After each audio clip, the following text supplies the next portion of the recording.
In the cold, silent dark of a limestone cave in southern France, the air barely moves. Wind slips through pale walls, brushing over layers of dust and stone that have not felt sunlight in tens of thousands of years. The cave is called Mandrin, a hidden hollow carved into the cliffs of the Rhone Valley. Today only bats hang from its ceiling, and the echo of dripping water keeps time. But beneath its silence, the cave remembers. Every grain of dust, every fleck of soot, is a line in a story written long before memory itself. There are places on Earth where time does not pass, it collects. Mandrin is one of them. For millennia winter, winds howled through this narrow chamber, leaving behind layers of ash and bone. The people who once knelt here are gone, but something of them remains. Not their bodies, not their voices, but their story trapped beneath the earth, waiting for the day it would be heard again. That day began with a single discovery: a tooth. Small, unremarkable, almost lost in the soil until the sunlight caught it, and the centuries seemed to tremble. It belonged to a man who lived 42,000 years ago, a Neanderthal named Thoren. No one had spoken his name before, yet in that instant he returned from silence. What rose from the dirt was not just a fossil. It was a key to prehistory's most haunting question: who were the last of them, and did they meet us before they vanished? For decades, scientists believed the boundary between Neanderthals and Homo sapiens was clean, simple, unbroken. One species disappeared, the other arrived. But Mandrin whispered a different truth. Deep inside this cave, under a ceiling blackened by ancient smoke, evidence began to surface: stone tools, ashes, bones that refused to fit neatly into history's tidy boxes. What if this place was not just a burial ground, but a meeting ground? What if for a brief moment, two kinds of humans stood side by side beneath the same roof of stone? Thoren's tooth opened that question. It became the voice of a time when the world was colder, the nights longer, and survival demanded not only strength, but understanding. The soil around it spoke too, filled with charcoal from long-dead fires, flakes of flint shaped by practiced hands. Each fragment carried a whisper from a life that once was. And when scientists began to listen closely, the whispers grew louder. They found that beneath the soot and dust lay 10 distinct layers of history, stacked like pages of an ancient book. Each layer told of habitation, abandonment, return. In one, the signs of Neanderthals. In another, unmistakably Homo sapiens. The boundary between them was not centuries apart, it was measured in years. Perhaps only a few. That revelation would challenge everything we thought we knew about who we are and where we began. For years we believed history was carved in stone, unchanging, silent, immutable, until a single tooth whispered otherwise. From that whisper, a new story began to unfold. Not one of conquest, but of coexistence. Not of extinction, but of transition. In the still air of Mandrin, science was about to rewrite the timeline of humanity. And the first line of that new chapter began where Thoren's fire once burned in the cave that remembered. Beneath the sun-bleached ridge of Tourne in southern France, the cave of Mandrin opens like a narrow wound in the rock. From a distance, it is almost invisible, just a shadow in the limestone. Yet for 30 years, archaeologists have returned here season after season, chipping away at compacted soil and stone, chasing the faint breath of those who came before. Every inch of earth inside this cave is a doorway, each layer a sentence in a story that the ground has been writing for more than 50 millennia. For most of its history, Mandrin was a quiet place visited only by bats and the soft rush of air. Then came the archaeologists with their lights and brushes, uncovering the traces of an ancient workshop, tens of thousands of flint tools, fragments of bone, flecks of charcoal, the soot-stained ghosts of fires long gone cold. Year after year, the story deepened. But in 2015, the cave finally spoke. From a lower chamber, a jawbone emerged, heavy, thick, unmistakably Neanderthal, and within it DNA still intact after 42,000 years. It was as if time itself had paused, holding its breath, so that this moment could survive. When the scientists mapped the cave, they realized it was layered like a book. 10 distinct strata, labelled from A at the surface down to J at the bedrock, each representing thousands of years of human presence and absence. In the middle of this archive lay Layer E, the turning point. Dated between 54 and 42,000 years ago, it was here that everything changed. Within this single band of sediment, the familiar traces of Neanderthals ended and something new began. The tools were smaller, sharper, carved with a precision that belonged to another kind of mind. It was as if the cave itself had witnessed a handover, one species fading as another quietly arrived. To understand how brief that transition was, researchers turned to an unlikely witness, soot. Using a technique called fuligynochronology, they read the black film of ancient smoke that still coats the cave ceiling. Each layer of soot acts like a calendar recording when fires were lit, when the cave filled with breath and warmth, and when it fell silent again. What they found was astonishing. The last hearth built by Neanderthals and the first fire lit by Homo sapiens were separated not by centuries but by only a few years, perhaps even seasons. The evidence was not poetic exaggeration. It was chemistry. Carbon crystals and isotopes became a clock counting the years between two worlds. Still, the cave offered more than data. As the scientists scraped the ceiling, a faint scent rose from the stones. Not rot, not mold, but something dry and smoky. It wasn't the literal smell of prehistory, but the residue of flame preserved in mineral form. And yet standing there, breathing air heavy with dust and carbon, they said it felt as if the past had exhaled. The soot carried memory. It held the echo of warmth and light in a place now frozen by time. Those streaks of black across pale stone were more than stains. They were handwriting the invisible script of an ancient fire, spelling out moments no eye had seen in 40,000 years. Each mark was proof that life had once flickered here, vanished, and then returned. And in that soot-dark ceiling, scientists found not just fire but memory. Deep within layer E, where centuries collapse into dust, the archaeologists began finding something strange. At first glance, they were only slivers. Thin, delicate flakes of flint, barely the length of a thumb. But they were different. Too small to scrape hides, too fine to hammer bone, and yet they were shaped with such care that each edge shimmered with intention. These were not the crude tools of Neanderthals. They belonged to another maker. The team studied them under magnification, and patterns began to emerge, consistent angles, curved backs, symmetrical tips. The precision was astonishing. This was not the work of chance or necessity. It was the expression of design. French archaeologist Ludovic Slimak gave them a name, the Neronian industry, after the nearby region of Néron, and it marked something entirely new. Within this ancient layer of Mandrin, in the heart of Neanderthal country, lay the unmistakable fingerprints of Homo sapiens. For decades, textbooks told us that modern humans reached Western Europe around 42,000 years ago. The Neronian stones shattered that timeline. They pushed our arrival back by more than 12 millennia. But this was not just about dates, it was about connection. Because when Slimak compared these fragile points to collections found thousands of kilometers away, his team felt a jolt of recognition. The same shapes, the same workmanship, the same rhythm of strikes appeared in the cave of Qasr Aqil in Lebanon layers, dated to nearly 54,000 years ago. It was as if someone had carried an idea across continents. The tools of Mandrin and Qasr Aqil were twins, separated by distance, but not by mind. Their existence hinted at an early wave of Homo sapiens moving out of the Levant, travelling westward into the heart of Europe, long before we thought possible. They did not wander blindly.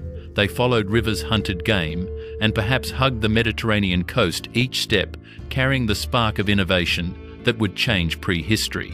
To test what these flints truly were, scientists did more than look, they built. Using ancient techniques, they napped replicas from local stone, carved wooden bows from yew and ash, and bound the points to slender shafts with sinew and resin. Then they fired, not into foam targets, but into animal bone, and hide the way our ancestors might have hunted. When the arrows struck, the flints splintered along tiny fault lines, leaving microscopic fractures identical to those found on the original artifacts from Layer E. In that moment, speculation became evidence. These were not knives or scrapers. They were arrowheads, the earliest mechanically propelled projectiles ever identified in Europe. More than 50,000 years ago, somewhere in the shadow of the Rhone, Homo sapiens already wielded ranged weapons. Technology born from foresight, cooperation, and imagination. A bow, a string, a plan. But the revelation didn't stop there. Across Europe, other sites began to whisper the same story. In Bachokiro Cave in Bulgaria, human bones with modern DNA appeared in layers of similar age. In Ranis, Germany, ancient sediments yielded the oldest traces of Homo sapiens north of the Alps. Together, they painted a portrait of not one invasion, but several overlapping migrations. Waves of explorers who entered the continent, mingled with Neanderthals, and perhaps retreated again. Prehistory was no longer a straight line. It was a braided river, rich with crossings and returns. Each flake of flint was a whisper from a hand that no longer exists. The Neronian stones carried the memory of curiosity, of adaptation, of the human urge to experiment. They told us that ingenuity had deep roots, that the mind capable of shaping a future was already alive, already dreaming 54,000 years ago.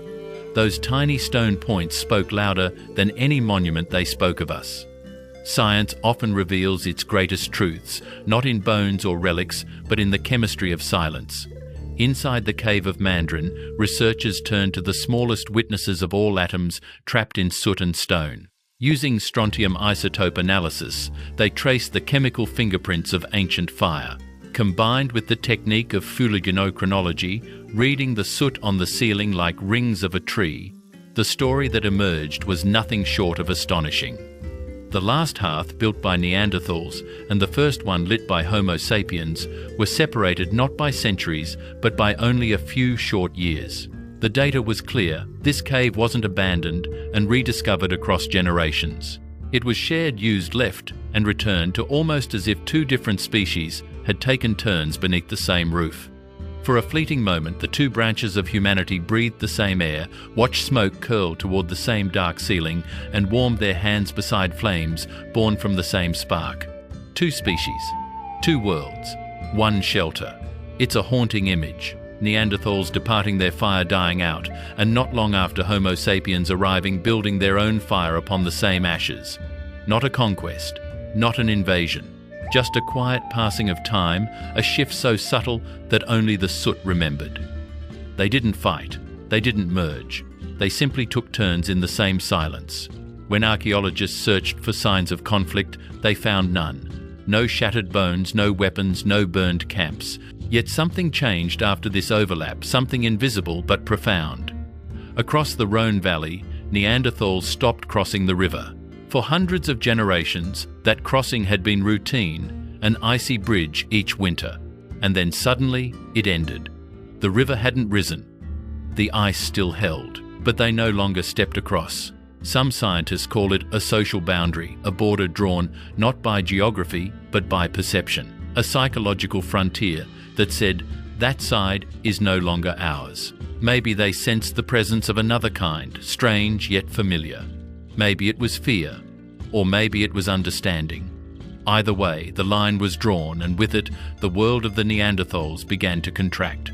This idea remains a hypothesis, debated, questioned, refined.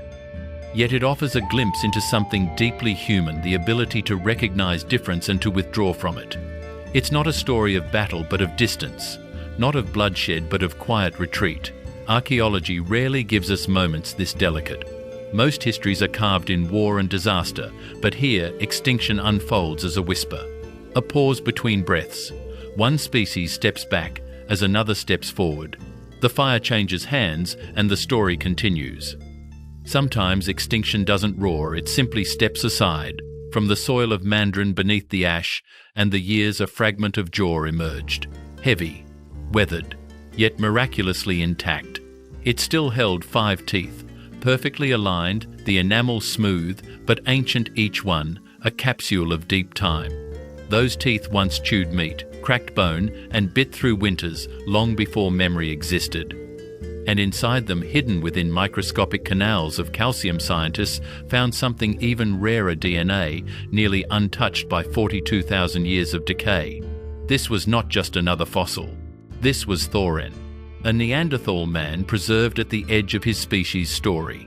When his DNA was sequenced, scientists expected a familiar signature, something that would tie him neatly to other Neanderthal populations across France.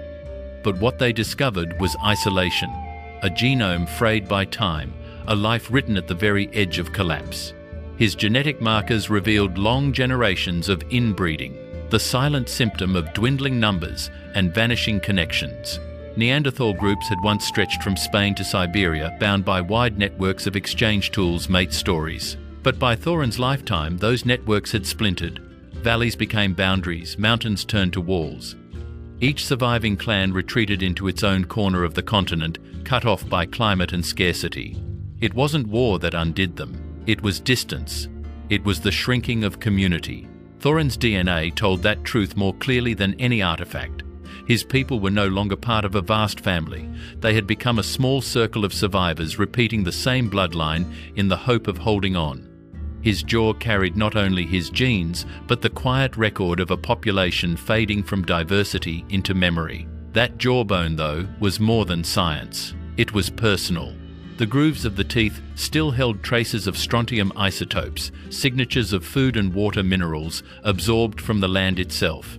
By reading those isotopes, researchers could map the geography of his life, where he ate, where he drank, how far he roamed. They found that his chemical trail led across a landscape vastly different from today's France. During Thoren's time, the sea level was more than 100 meters lower. What are now deep waters were once dry plains, a vast frozen corridor stretching between the Iberian Peninsula and southern France. Through this tundra, herds of mammoth and woolly rhino moved like rivers of muscle and fur. And behind them walked Thoren and his kin, following game, chasing warmth, seeking survival. It was not exploration, it was endurance, a pilgrimage through the last chapters of their kind. He was not the last Neanderthal, but he was close enough to hear the silence coming. When he finally reached Mandrin, perhaps he sought shelter from a storm, or followed the scent of fire lingering in the stone. Maybe he found the ashes of those who came after humans, who looked different yet carried the same hunger, the same hope. Holding that jawbone today is like holding a pulse from another world. The weight of it reminds us that history isn't written in books. First, it's written in bone, in breath, in the atoms of those who came before. Thoren did not build monuments, but in his jaw he left something far greater proof that they were real and that they were human. The fire that once flickered inside the cave of Mandrin has long since died, but its warmth never truly vanished. It lives on in our bones, in our breath, in the faint pulse of DNA that binds us to those who came before. The story of Thoren and his people is not just about extinction. It is about continuity, the invisible thread that connects every human who has ever stood before a fire and watched its light dance across the dark. We did not replace the Neanderthals. We are what remains of them. Their genes flow quietly through millions of us today, carried not as relics but as memory. For decades, science taught us that evolution was a ladder, one species climbing as another fell. But the truth uncovered in Mandrin tells a different story. It is not a ladder, but a web strands, crossing, touching, separating. The boundary between them and us was never a wall. It was a mirror. When we look deep enough into our reflection, we find their eyes staring back. They built fires as we do. They cared for their injured, buried, their dead-shaped tools with purpose. They looked at the same stars, wondering perhaps as we do now, how much longer the light would last. Their world ended not in war or catastrophe, but in a quiet merging, a blending so subtle that even time itself took millennia to notice. They didn't vanish, they became part of us. Every discovery in Mandrin, the soot, the flint, the jawbone, is more than archaeology. It is a conversation across 40,000 years. Each fragment speaks the same language, that to be human is to remember, to build, to pass something forward. The flames that once rose against those pale stone walls were not the first, and they were not the last. Every fire we light today is a continuation of theirs. When we sit beside a campfire or a hearth, or even the quiet glow of a candle, we are echoing that first gesture, reaching toward warmth, toward connection, toward the fragile beauty of being alive. That is what the Cave of Mandrin teaches us, that memory can survive in stone, that silence can hold a voice, and that destiny can be written in DNA. And so, The story of Thoren is not just about the past. It is about us, about what it means to endure, to change, to remember. It reminds us that even in extinction there can be legacy, that sometimes the end of one world is simply the beginning of another. Here, in Prehistoric Shadows, we believe that the echoes of the ancient still live among us, where DNA becomes destiny and silence becomes story. If you still feel the warmth of an ancient fire, then you already carry their story.